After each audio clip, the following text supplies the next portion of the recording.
Don't forget to subscribe and leave a comment on this video saying I subscribed. Let's get into it.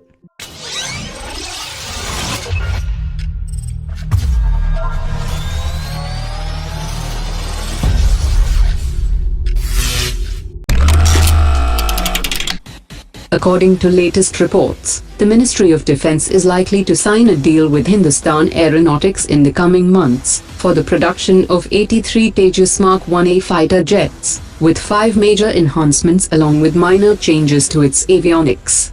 Other enhancements includes an Israeli AESA radar, in-flight refueling probe, an indigenously developed self-protection jammer pod, along with some new changes to the avionics.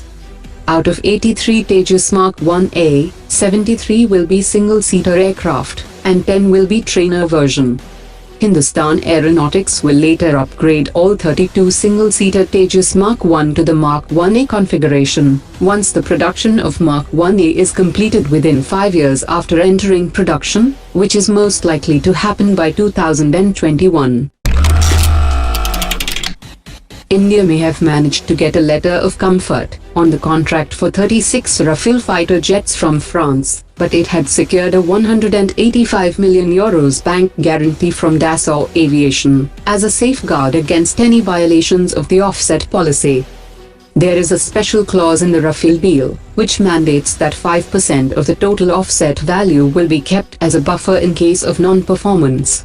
The €185 million bank guarantee has already been deposited and will remain valid for 7 years, and the Defense Ministry reserves the right to cash in the guarantee money if it feels that the offset guidelines have been violated, or that the French manufacturers have not executed the offsets as promised. The Indian Army has issued a request for information from original equipment manufacturers to procure 60mm man-portable mortar systems with a range of 2,000 meters. The tentative date of issue of request for proposal is January 2019, and the total quantity required is approximately 100 systems, which should be delivered within 12 months from the day of signing of the contract.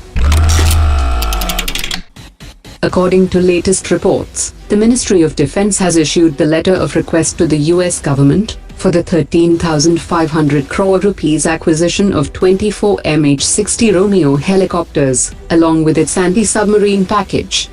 The government-to-government deal is likely to be signed within a year, and the induction of these helicopters is expected between 2020 to 2024.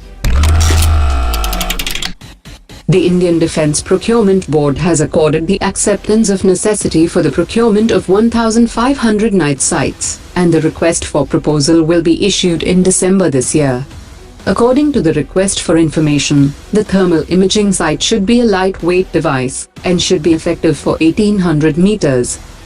The Indian Army plans to procure it in a phased manner, and the desired quantity should be delivered within 6 to 12 months from the day of signing of the contract. The Maldivian Coast Guard ship has successfully completed its refit at the naval dockyard, and it was handed over to its commanding officer. The patrol vessel was built by Garden Reach Shipbuilders in March 2001, and the ship was a gift to Maldives by the Indian government. According to latest reports, the South African president has accepted the invitation by the Indian government and is likely to be the chief guest at the 70th Republic Day celebrations 2019. The information on the South African leader came days after the United States confirmed that the US President Donald Trump will not be able to attend the Republic Day due to his pressing schedule in January.